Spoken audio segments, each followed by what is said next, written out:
Hey, what's up everybody? Johnny here. Today I'm going to talk to you all about string bending, how I do it, and some of the common things I see people do that sort of hold them back, and some of the mechanical stuff that I think helps, that is consistent throughout people that do string bending that sounds good, like all the pros, you know. So let's dive into this lesson. The first thing you want to make sure of is that you're in tune. As always make sure you're in tune. There's nothing worse than trying to bend a string that's already out of tune, okay? So this is what we're going to do. We're going to take our third finger on the G string at the 7th fret, okay, this finger, and I want you to put your second finger on the G string and your first finger on the G string as well, okay? So we're going to use those three fingers to bend the note, okay? Now, I'm just going to give you a general setup of how, you know, when I'm bending strings, this is how it looks, okay? So I've got my finger on the string. Third finger is a very common string finger to bend with, although I think you should eventually learn how to bend with all your fingers. I'm going to use third finger as an example right now.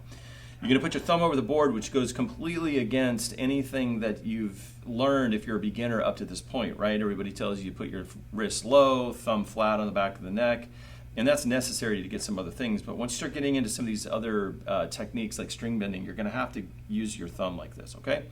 So we've got our hands sort of set up. Third thing I want to mention is that it looks like my hand might be touching the board, but in fact it's not. If I let the board go like this, the fretboard, the only section of my hand that's touching is right here, okay? It's in this little crack in the first knuckle of my finger, okay? When I close my hand down over this, there's a pocket, there's the air right here, and that's usually the case. No matter if I'm playing chords or I'm going to do a string bend, my technique is pretty much the same, okay? So if you get this set up going right here, what you're going to do is we're going to play the 7th fret on the G string, but we need to have a plan for where we're going to bend to. And this is a common mistake I see a lot of people make, is they don't know where they're bending to. So what we're going to do is we're going to do a full step bend.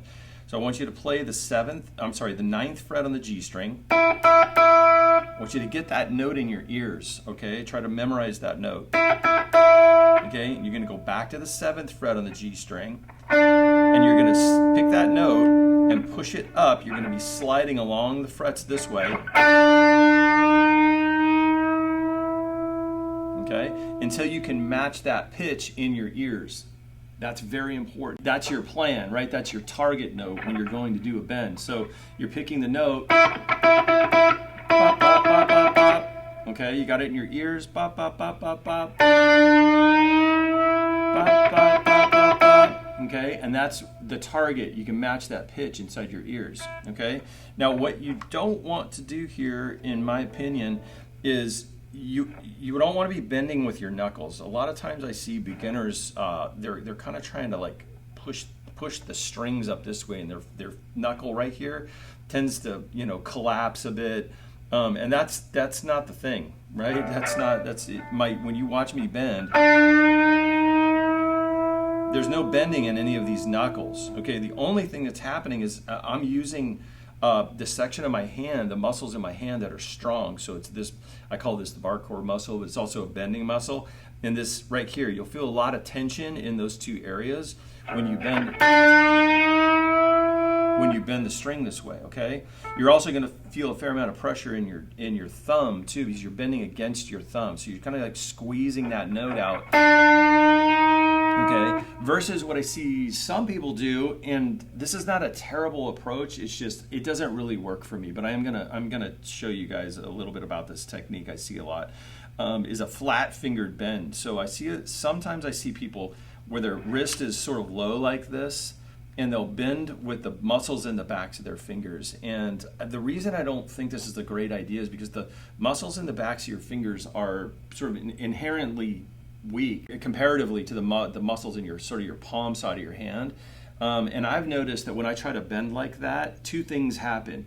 My bends over a long period of time get flat, so I can't bend as much. My hand gets fatigued pretty quickly, and another thing that happens is the string flips out from underneath my finger. So when I try to do a bend this way, I mean, I can do it, but I can really feel that string wants to like flip out from underneath my finger. So the thing is, if I take this setup right here and I get underneath the string, like I'm just really underneath it, right on the tip of my finger, I can I can really use these muscles in my hand, and I can get that string underneath the third finger, right? And so that really works for me. One thing I want to mention about the first finger is that, first of all, the finger 2 and 3, those are the two that are taking up the weight of the string, so doing the majority of the work, right? The heavy lifting in this bend. Okay, but the finger 1 is sort of holding down some of these other strings, mainly so that when I let the bend down, right, what doesn't happen is I don't pull that string off below. The D string tends, if you're bending like this, let me try to make it happen here. You can hear that D string a little bit pulls off, right? So you get these weird strings that happen that pull off. So when I take this approach, I angle my hand this way, pick, do the bend, right? And if I let the bend down, I've got my first finger sort of covering some of the other strings as a safeguard, okay? Okay, so this same thing goes for any sort of bend, right? So for a half step bend. So the thing we were doing was a full step bend, but now let's do a little half step bend. So I'm gonna say, let's just go to the B string at the 5th fret. We're gonna pick that note, okay? Now I'm gonna use my second finger just for example here, okay? So what I'm gonna do is I'm gonna bend up a half step to the 8th fret. So again, I wanna get that note in my ears so I can hear it, and then I'm gonna go back to the note I wanna bend from. And now you can see, I still have the same setup here with my wrist and everything. My thumb's over the board, I'm gonna be bending against my thumb, and I'm using every finger in back of the one I'm bending with, which in this case is just my first finger, to help with the string bend. Well, in this case, it's also gonna help with those open strings again. So we've got that note in our ears. It's only a half step, so we're gonna go from 5 to 6.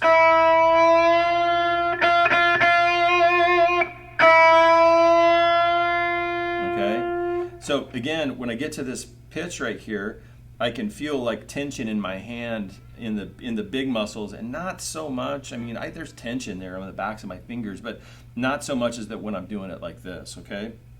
So same thing applies for a half step bend, okay? So now a really, really important thing. So I think this is like one of the most important things about successful string bends, okay? Is to remember when you get to the right pitch and you know you're at the right pitch, to remember the feeling in your hand, because you're going for two things. You're going for the pitch, but you're also going for the feeling in your hand when you get to the right pitch, because you'll know a split second before if it's going to be right or not. So when I go to do a bend, I set up all of the feeling inside my hand is consistent with what I know is going to be a good string bend, or I'm going to get to the right pitch. If the feeling's off in some way, or my hand's in an awkward position, I know immediately that I might be off on one of my bends that I might be doing. So this is really, really important. When you do your bend, and you're like, oh yeah, that's right, that's right in the pitch, right there. You have to pause for a moment and just take notice about how this feels, all these muscles in your hand, okay? Because you'll eventually memorize the feeling in your hand. You'll be going for a feel, I promise. Now, two things. How do you know you're in pitch, right? Like if you're just starting out and you're just doing string bends, how will you know? I think one of the things that you can start with is to bend into a tuner. So just turn your tuner on. If you got one of these clip-on tuners, just clip it on, pick your note. I will turn my tuner on, you won't be able to see it, but I'm gonna pick this note. I'm gonna pick it, all out of tune, right? And there it is in tune, okay? And I can see it on my tuner, it's right in pitch. So once you get this in tune, you can then go, okay, what does that feel like in my hand, right? And then you'll have some idea of about how that should feel versus just using your ear, right? If you're just trying to train your ear up right now.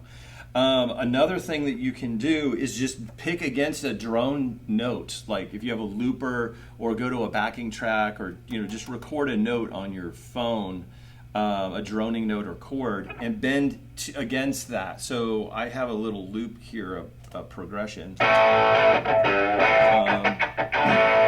It's in A, so if I just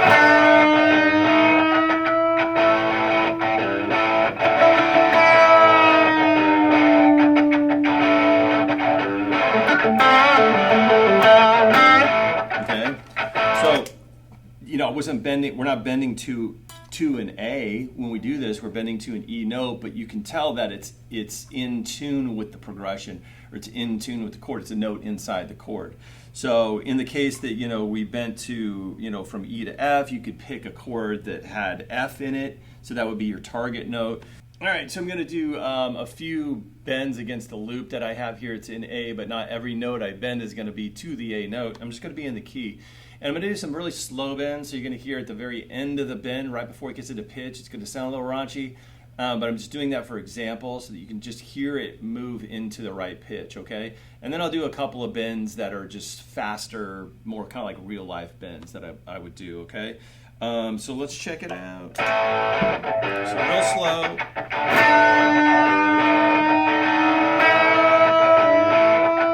Okay, so you kind of hear it get into pitch there.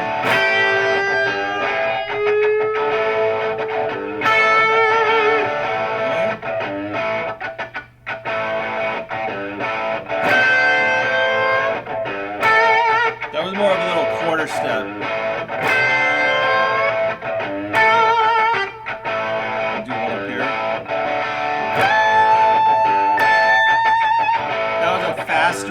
Sort of more real life sort of bend. I don't know that I'm bending a lot. Those first ones I did super slow. I'm not doing a lot of that.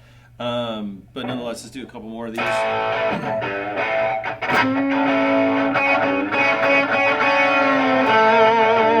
That was a little half guy right there.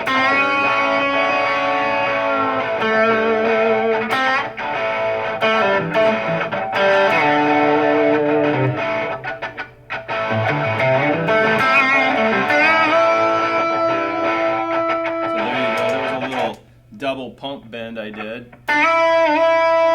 So I did two, right? And I've got a little bit of zhuzh on here. There's some delay and reverb. That always helps. So I did two quick little bends without hitting the note again. So quick bend, release, bend. Another thing I just noticed I'm doing is a lot of times I'm using my fingers. I'm not picking these notes. Sometimes I do, but it starts to sound a little harsh to my ears. So I'm just plucking the note. You can hear the difference. You can hear the pick on the string versus there's more of a clucky sort of warm tone. But that's a different lesson. Anyways, I hope you guys got something out of this lesson. If you did, I would be very grateful if you'd like and subscribe to the channel. It helps a lot. And I will see you guys in the next lesson. Have fun.